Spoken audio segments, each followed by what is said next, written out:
ಮೈಸೂರು ಸುದ್ದಿ.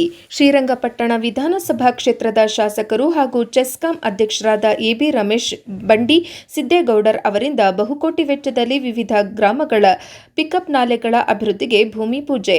ಶ್ರೀರಂಗಪಟ್ಟಣ ಬಾಬುರಾಯನ ಕೊಪ್ಪಲು ಗ್ರಾಮದ ಸಿಡಿಎಸ್ ನಾಲೆಯ ಅಡಿಯಲ್ಲಿ ಬರುವ ಎರಮಣಿಯ ಪಿಕಪ್ ನಾಲೆಯ ಅಭಿವೃದ್ಧಿ, ಕಿರಂಗೂರು ಗ್ರಾಮದಲ್ಲಿ ಸಿಡಿಎಸ್ ನಾಲೆಯಡಿ ಬರುವ ಕುಂಬಾರಗುಂಡಿ ಪಿಕಪ್ ನಾಲೆಯ ಅಭಿವೃದ್ಧಿ, ಕೂಡಲಕುಪ್ಪೆ ಗ್ರಾಮದಲ್ಲಿ ಬರುವ ಸಿಡಿಎಸ್ ನಾಲೆಯ 77ನೇ ತೂಬು ನಾಲೆಯ ಅಭಿವೃದ್ಧಿ, ಚಂದಗಿರಿ ಕೊಪ್ಪಲು ಗ್ರಾಮದ ಬಳಿಯ ಸಿಡಿಎಸ್ ನಾಲೆಯಡಿ ಬರುವ ಅಟ್ಟೆಹಳ್ಳದ ಸೇತುವೆ ನಿರ್ಮಾಣ ಕಾಮಗಾರಿ ಹಾಗೂ ಸಬ್ಬನಕುಪ್ಪೆ ಗ್ರಾಮದ ಸಿಡಿಎಸ್ ನಾಲೆಯಡಿ ಬರುವ ಎಸ್ಕೇಪ್ ಹಳ್ಳದ ಅಭಿವೃದ್ಧಿ ಕಾಮಗಾರಿಗಳ ಅಭಿವೃದ್ಧಿಗೆ ಭೂಮಿ ಪೂಜೆ ನೆರವೇರಿಸಿದರು.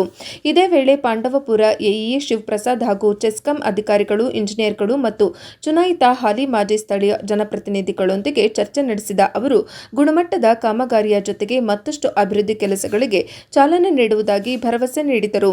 ಈ ವೇಳೆ ಗ್ರಾಮದ ಮುಖಂಡರುಗಳು, ಗುತ್ತಿಗೆದಾರರು, ಯುವ ಮುಖಂಡರು ಹಾಗೂ ಕಾಂಗ್ರೆಸ್ ಪಕ್ಷದ ಕಾರ್ಯಕರ್ತರು ಹಾಜರಿದ್ದರು. ವರದಿ T S Shashikant, Praja power TV, Mysuru. CDS ನಾಲೆ ಅಭಿವೃದ್ಧಿಗೆ ಆದ ಉಪನಾಲೆಗಳ ಅಭಿವೃದ್ಧಿಗೆ ಚಾಲನೆ ಕೊಟ್ಟಿದ್ದೇವೆ. ಸುಮಾರು 50 ಕೋಟಿ ರೂಪಾಯಿ ವೆಚ್ಚದಲ್ಲಿ ಕೆಲಸ ಮಾಡ್ತಾ ಇದ್ದೀವಿ. ಸಿಡಿಎಸ್ ನಾಲೆಯಲ್ಲಿ ಸುಮ್ಮನೆ ಹಿಂದೆ 50 ಕೋಟಿಯಷ್ಟು 60 ಕೋಟಿಯಷ್ಟು ಕೆಲಸ ಮಾಡಿದ್ದು. ಈ ಸಲ 50ರಿಂದ 75 ಕೋಟಿಯಷ್ಟು 80 ಕೋಟಿಯಷ್ಟು ಅನುದಾನ ಬಿಡುಗಡೆ ಮಾಡಿಕೊಟ್ಟಿದ್ದಾರೆ ಸನ್ಮಾನ್ಯ ಮುಖ್ಯಮಂತ್ರಿಗಳು, ಉಪಮುಖ್ಯಮಂತ್ರಿಗಳು.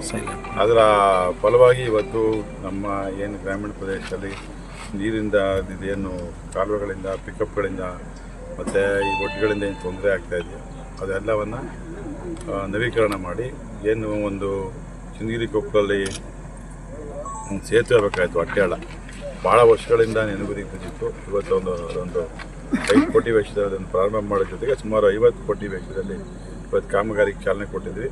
ಇದಕ್ಕೆ ನಾನು ನಮ್ಮ ಸರ್ಕಾರಕ್ಕೆ, ಕೇಂದ್ರ ಸರ್ಕಾರಕ್ಕೆ, ಮುಖ್ಯಮಂತ್ರಿಗಳಿಗೆ, ಉಪಮುಖ್ಯಮಂತ್ರಿಗಳಿಗೆ ತಮ್ಮ ಮೂಲಕ ಕೃತಜ್ಞತೆ ತಲುಪಿಸ್ತೇನೆ. ಇದಕ್ಕೆ ಶ್ರೀರಂಗಪಟ್ಟಣ ತಾಲೂಕು ಕ್ಷೇತ್ರದ ಜನತೆ ಆಭಾರಿ ಆಗಿದ್ದೇವೆ ನಮ್ಮ ಮಾತನ್ನು ಹೇಳ್ತೀವಿ.